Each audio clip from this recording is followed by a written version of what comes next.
The broadcast is now starting. All attendees are in listen-only mode. Welcome to the webinar for how to use the Qlik app called Students with Disabilities Data Early Access. This webinar is going to show you how to use the actual Qlik app, as well as give you tips for leveraging that data to prepare to serve students with disabilities as you begin your new school year.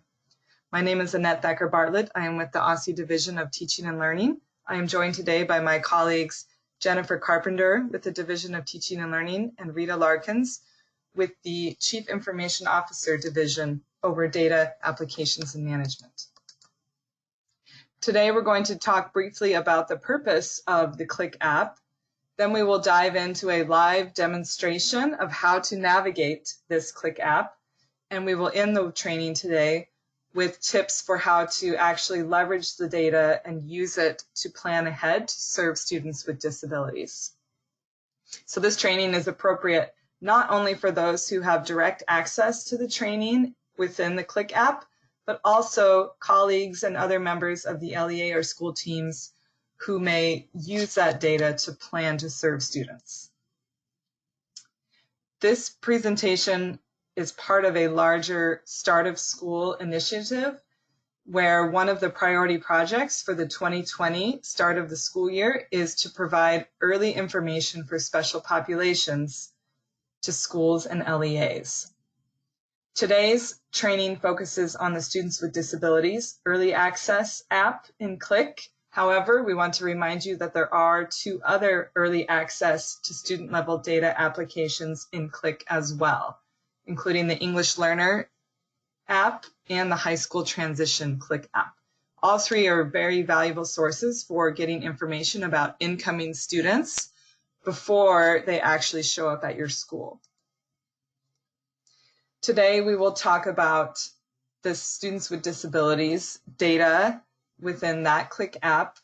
But again, all three Qlik apps can help you be prepared to serve students. We're going to talk about how to navigate this app and give a few examples of how you can apply the data.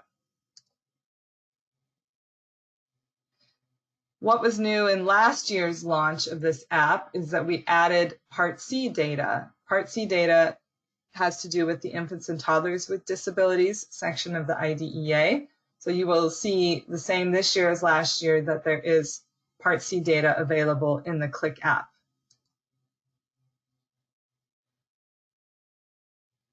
If you are an LEA special education point of contact, you should have direct access to this Students with Disabilities data application in Qlik. We encourage you to use this application to plan ahead, starting in the spring and all the way leading up until school begins or until you have full access to student information in the SEDS or Special Education Data System.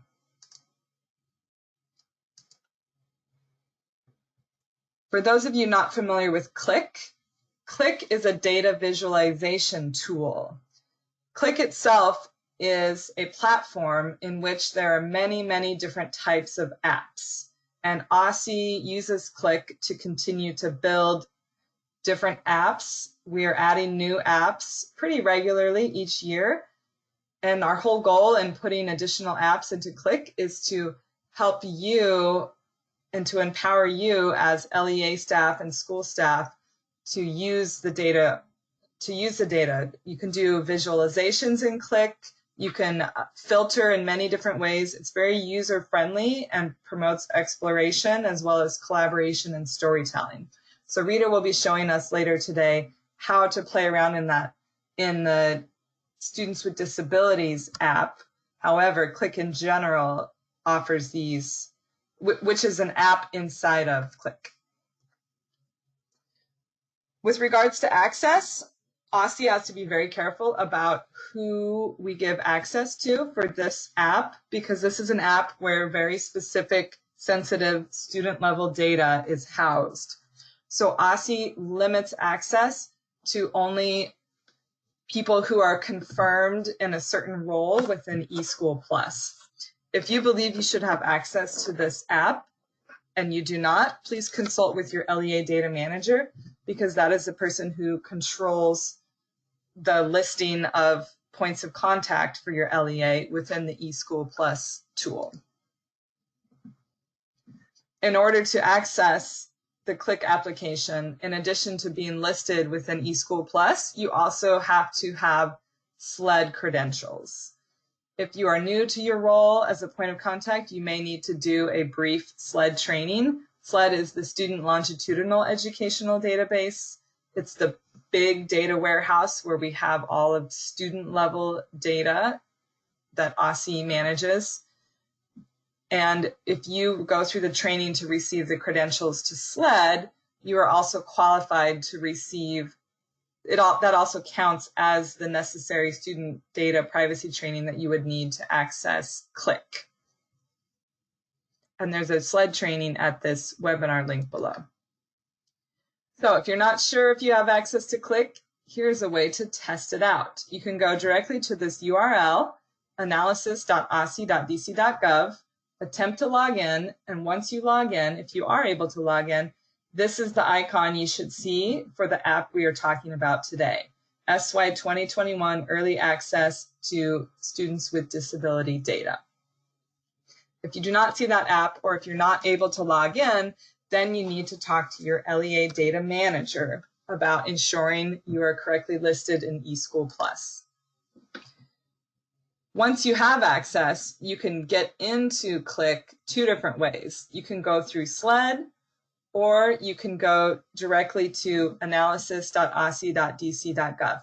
Either way, it will take you to the same place where you can access the Qlik dashboard. Within that dashboard, you may have access to one or many different apps. And again, today we are talking about the early access to students with disabilities data, Qlik app within the Qlik system. However, there are two other apps that fall into the category of early access, because all three of these apps provide a sneak peek at student level data for students who will be new coming to your LEA. Here is the information about the English Learner Qlik application, so you can get a brief glance at the types of data that other app will give you. People who have access to that app are in one of these roles listed officially in eSchool Plus. The High School Transition Qlik app is for incoming ninth graders and any other high school student that will be transferring to a new high school.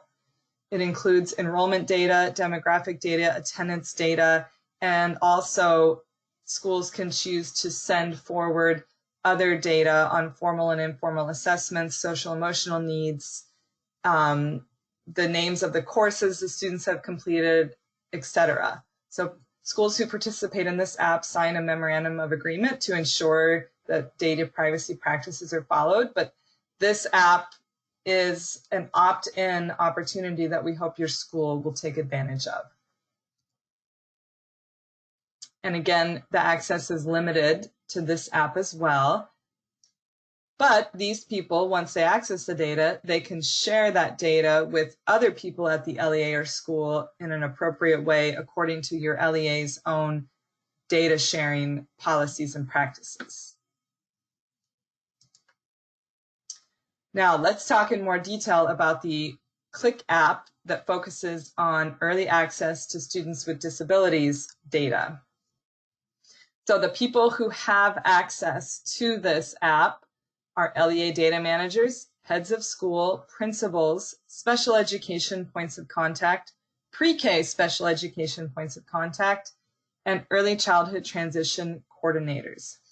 This looks like a long list, but in many cases, if you are a smaller charter LEA, you may have the same person serving in some of these multiple roles. Or if you are a larger LEA or structured in a different way, you may have 6 different people serving in each of these roles. Either way, if a person is going to have access to the Qlik app, they must be listed in one or more of these specific roles within eSchool Plus.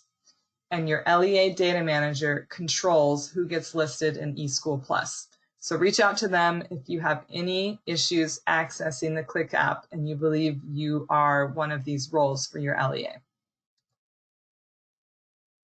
The data that is shown to us in the Qlik app, and we're going to go live in just a minute, we're going to have Rita show us around, but here is a laundry list of all of the different pieces of data about a student with a disability that you will be able to see in advance. And this, by in advance, I mean before your student information system, your SIS, before that even rolls over to the new school year, before you're able to see their full record in SEDS or Easy IEP, before all of that, you can get a sneak peek at a student who may be coming to your school right now in the month of May or June or July. You can get this information early because it pulls from My School DC and the enrollment confirmation process that happens in My School DC.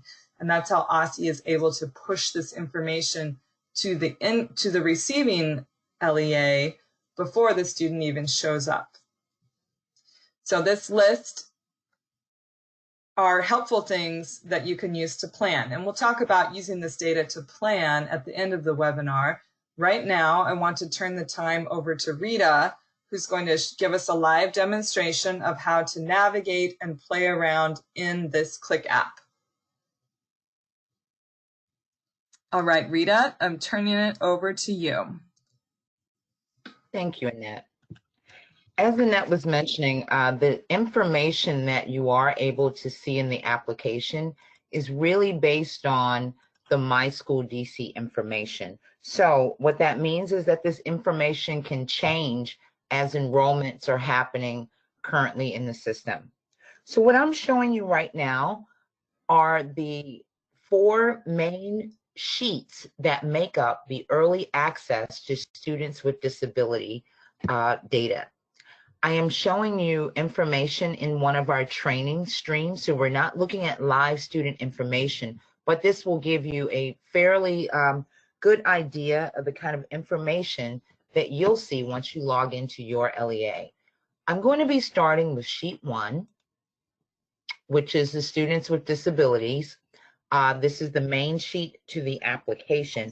I'm just going to walk through some of the information you're able to see on this sheet.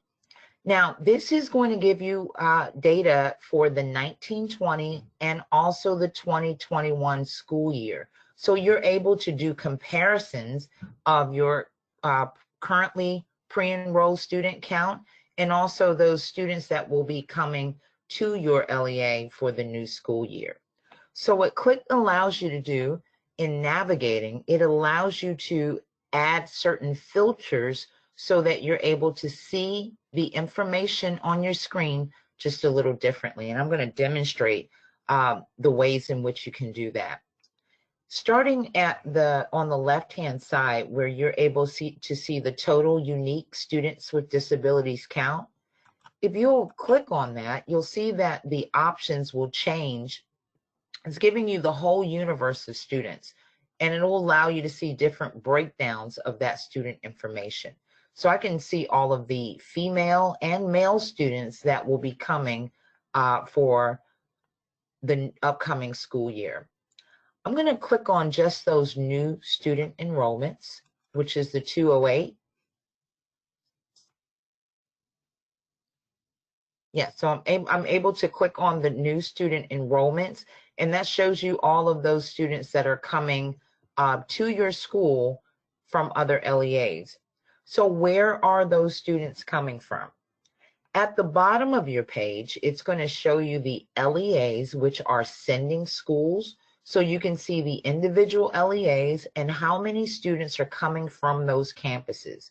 So if you have a feeder school that you usually receive students from, you'll be able to see those numbers at the bottom of your screen. On the right-hand side, you're able to also see the receiving schools. So those are all of the schools where students will be attending. So where students may be leaving your LEA, going on to other LEAs, you're able to see that information as well in this sheet. So this really provides an aggregate view of all the students that will be associated with and that are planning to attend your LEA for the new school year. At the top right-hand side of your screen, you will see the two arrows, the left and right arrow. Those two arrows allow you to navigate back and forth through the sheet. So what I'm going to do is click that right arrow, which is going to advance us to the next sheet. In that next sheet, we're able to see the student with disability SPED levels and services summary. Now, this is a very important sheet because it's giving you information about the types of services based on percentages and at what level students are receiving that. So I'm going to click on this pie chart, and I just want to see how many students that we have that will be level 4 incoming students that we're receiving. And you can see the count for that level is 425 students. The other associated charts will show you the services that correspond to that. So if I just wanted to look at students with level 4, I've selected level 4.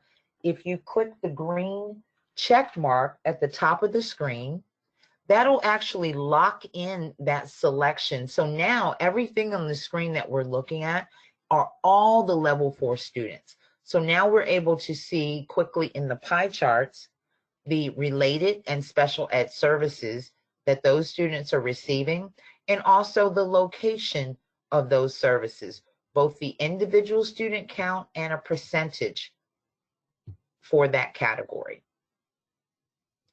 At the top of your screen, you'll notice there are other filter options.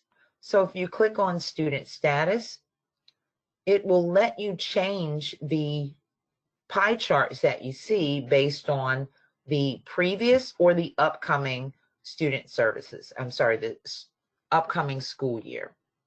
So I can choose the previous school year, and I can also go back and choose the upcoming school year to do a comparison in those areas. Unless you want to look at the same sets of student or the same information in the preceding sheets, you want to make sure you clear those filters at the top of your screen before you advance to the next sheet. Remember, whatever filters you select in the first sheet will permeate throughout the application in the views of student information that you're viewing. The next sheet, I am at the sheet 3, which is the SPED levels and student services. So this is really your student level data that you're able to see on this sheet. It includes the total SPED hours per week. It shows you the students' levels. And at the bottom, there's a scroll button that will allow you to scroll over to the right so that you're able to see the other services, whether it's inside or outside of the classroom, and the specific service type.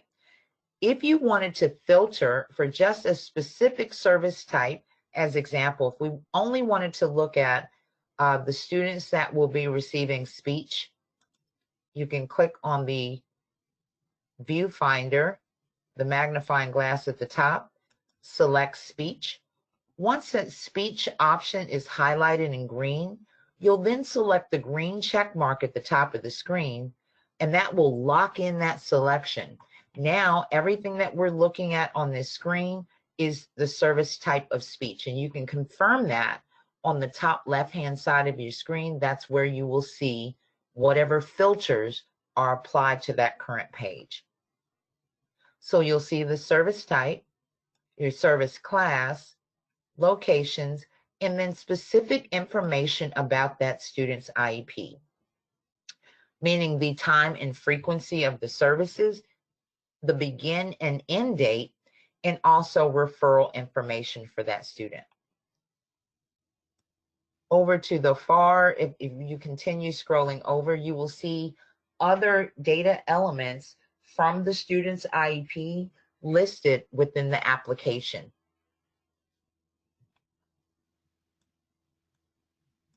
Now, you have a lot of information here. It's often difficult to see everything on the screen based on the size of your screen. Qlik allows users to export any of the data that you see on the screen.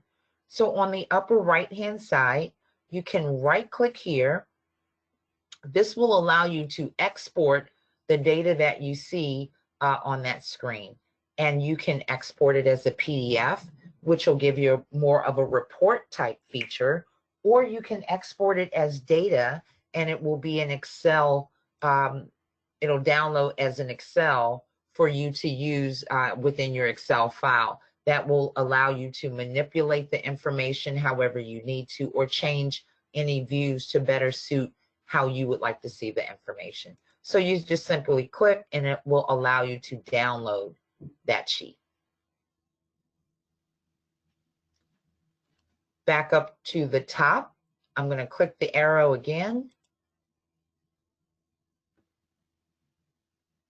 And in the final sheet of this application, this allows us to see transportation and ESY details. Let me repeat that, edit. In the final sheet, this will allow us to see transportation and ESY details from the most recent IEP. So if you wanted to see the number of students that had transportation that were eligible for transportation, you can see that number reflected at the top of your screen. You can also see what transportation category those students qualified under. By simply hovering over the pie chart, it will give you a breakdown of the students in that category. And again, you're able to scroll on the screen to see all of the specific information about the student. And again, all of this information on the screen can be exported to the file type of your choice.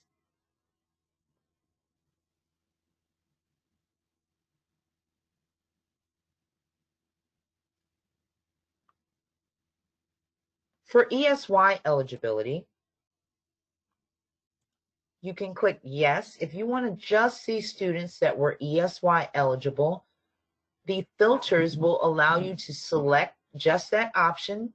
Once we say yes, you'll notice that the numbers of students will change based on some of the filters that you have selected.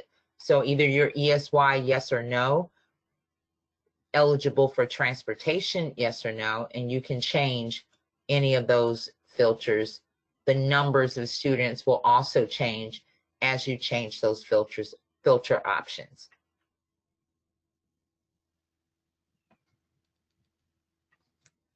And just as a reminder, you are able to export any of the information that you see on the 4 pages that make up the Students with Disability Qlik application.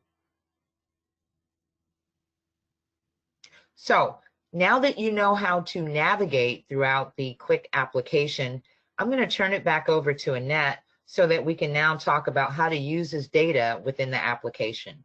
Annette? Thanks, Rita.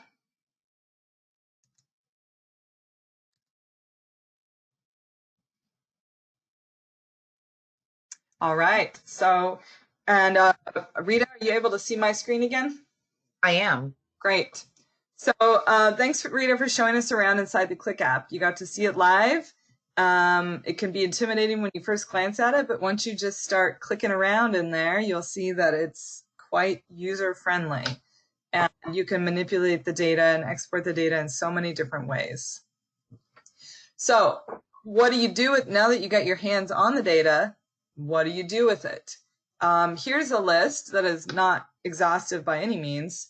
Here's a list of some ideas and some tips that LEAs have told us over the last few years about how they've used the data coming into this. So some LEAs have used this data to guide meaningful discussions around student needs and how to prepare for those. Also, many LEAs and schools use this to think about staffing levels, dedicated aides, and how many hours of specialized instruction or related services, all those things for planning. as well as looking at student information to think about placement in classrooms and class sizes and cohort assignments. One very important timely issue is transportation. We know that it can be frustrating every year to not be able to submit a transportation request form for a student until you have access to their SEDS file, and that can take some time with the transfer of records and the transfer in the enrollment process. So this Qlik Early Access app, even though you cannot submit a transportation request through this app can give you a heads up so that you know you're going to be getting a new student who needs transportation, so that you can plan ahead to submit that transportation request as soon as you get access to their SEDS records. Many schools and LEAs also use this to develop calendars of meetings and to coordinate transfers with sending schools. In DC, we have over 60 different local education agencies. Students are transferring around, playing musical chairs. We love that we have great school choice options in DC, but the downside is that students will be coming from many different places. So this Qlik app is a very helpful way to know who's sending you those students. And by all means, reach out to those sending schools to coordinate and learn more about the students. And you can use this to reach out and do family engagement as well, even before the student walks in the door on the first day. And we also like to remind you that whenever you export data from a Qlik app, it becomes obsolete the following day if new data was fed into the app during the nightly feed. Also, this data is very sensitive. So if you export data and then you find that you no longer are using it down the road, please destroy it so that it doesn't get into the wrong hands. So we've talked to a few LEAs who shared with us specific examples of how they've used the data coming out of this Qlik app. Chavez PCS, they've gotten into a routine of doing a weekly review of the Qlik app because, as I mentioned, the Qlik app updates every night. It gets data fed into it based on what's happening in My School DC and the different Aussie data systems. So you should be checking Qlik on a regular basis. This particular LEA got in the habit of checking every week to look for any outliers and to think about what kind of questions they should be asking around using this data. And then they also use this data to do a monthly review where they look at the new students and think about assignments and caseloads, things like that. Another LEA, the Early Childhood Academy, they have appreciated having the student level view in real time of what the special education levels are going to be for the students that are coming in.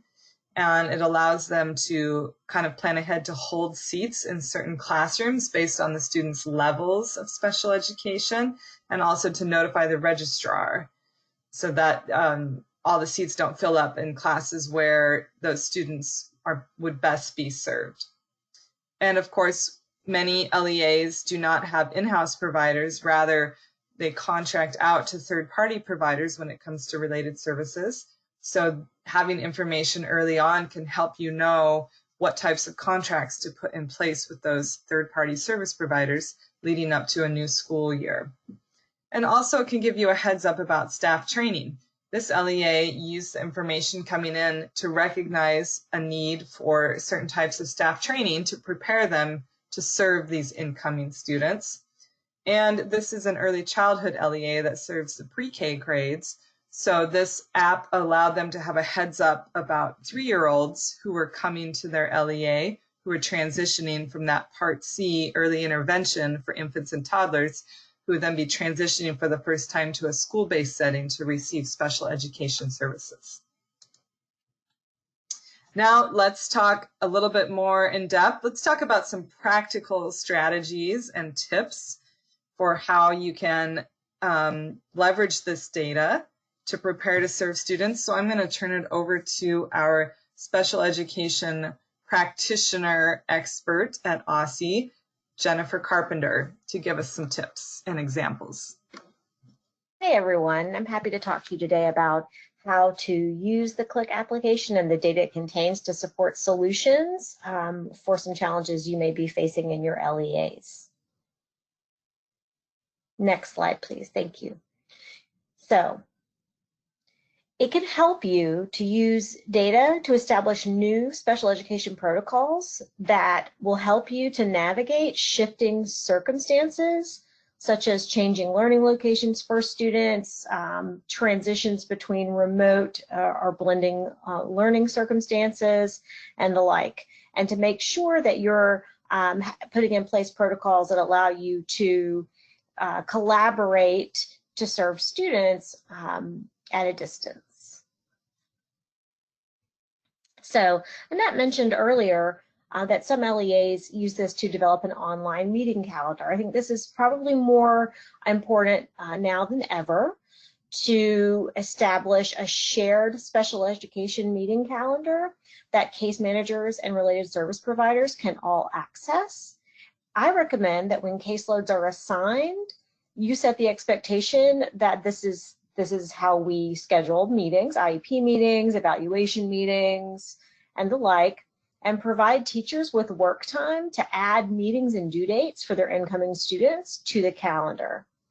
It is helpful to include reminders in your calendar at predetermined intervals that folks should be gathering present levels data, sending out invitations, submitting drafts of IEPs to the special education leadership for review, time to get feedback on those drafts, and then, of course, a reminder to share drafts with families in a timely way. It's important once you establish the calendar to check it at regular intervals, not just because you have incoming students, but to add meetings as necessary as circumstances change, and to ensure that you don't have any overlap and that everyone who needs to be at the meeting is able to be present. It's also important that you can you use that calendar to check for timeliness for your expectations for IEP development and draft review. It is helpful to color code the meeting calendar. You can color code it by case manager name, by meeting type, whether it's an IEP meeting or whether it's a draft is due versus it's a meeting date versus it's an evaluation. It's important to make it easy for people to, at a glance, look and see how many meetings are coming, how many evaluations, or how many drafts they need to knock out and get in for your review, just at a glance. So however that works best for you, but it does seem to work well to color code it in both Outlook, Google Calendars. You can color code using multiple colors, which is helpful when you have a large number of case managers working in your building. When you set the calendar, it's important to set up recurring reminders to support your IEP development timelines and your expectations for the IEP development process. It is helpful to send these reminders so that they give people plenty of time, but you can also, in the notes or details, add, just copy and paste in your expectations of what should happen. For example, when Ms. Johnson's supposed to send out IEP invitations, you could hyperlink the form that you'd like or your FAQ document about what your expectations are. Or link it to the parent communication log that you use for your building, just to create sort of a one-stop shop for completing these kind of tasks is very helpful for your case managers, and it gives you an opportunity to provide support to develop people timeliness and their practices of case management without having to do a lot of hands-on support. So it is also an opportunity right now to provide remote supports for IEP development. When you're thinking about how you can use this data, you can also think about how you can divide students up by caseload, as we discussed earlier, and then how you can support people to develop IEPs for students, for individual students, and for students with sort of related sets of needs. So when you look at the data and you're getting ready to plan for the year, you can anticipate in your IEP development and plan to address common challenges, such as students' limited availability for assessment. You can take this opportunity to train staff on IEP quality standards and protocols for IEP draft development, review, and revision in a remote context. And you can think about how you will provide feedback and monitor accountability and fidelity to your expectations from a remote context.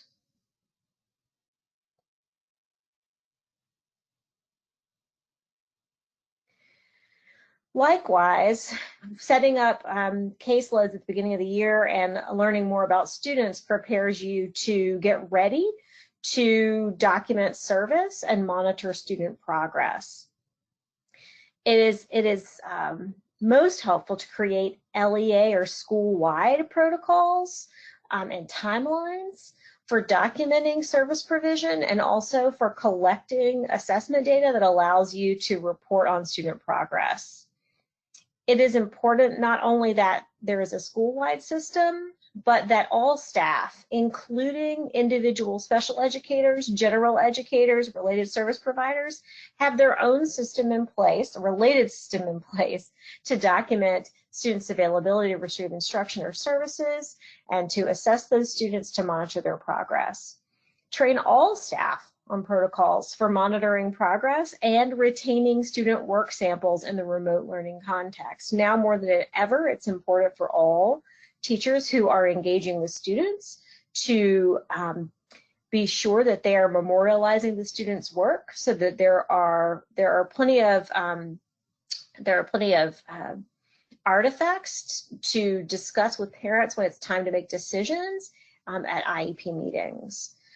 It is incumbent upon you too to monitor and hold folks accountable to your progress monitoring expectations and protocols in a remote context, and provide support as needed, because there have to be systems in place. We're not in a situation where we can just go digging through our papers in the classroom anymore, so you've got to build a new system to collect more data.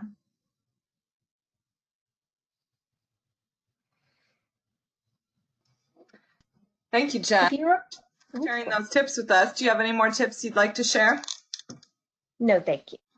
Great.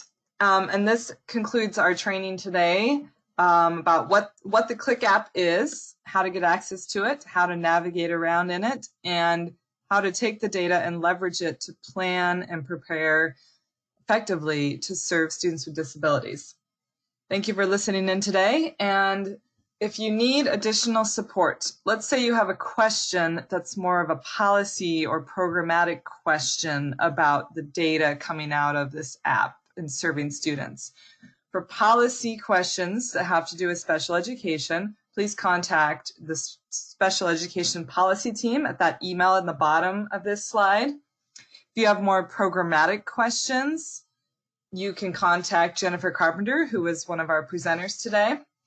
And if you're having access issues where you need access to the Qlik app, or something about your access is off, or you believe there's an error in the data, or you need more support around using the actual data and navigating the app, the appropriate path for you to get support there would be to reach out to your LEA data manager.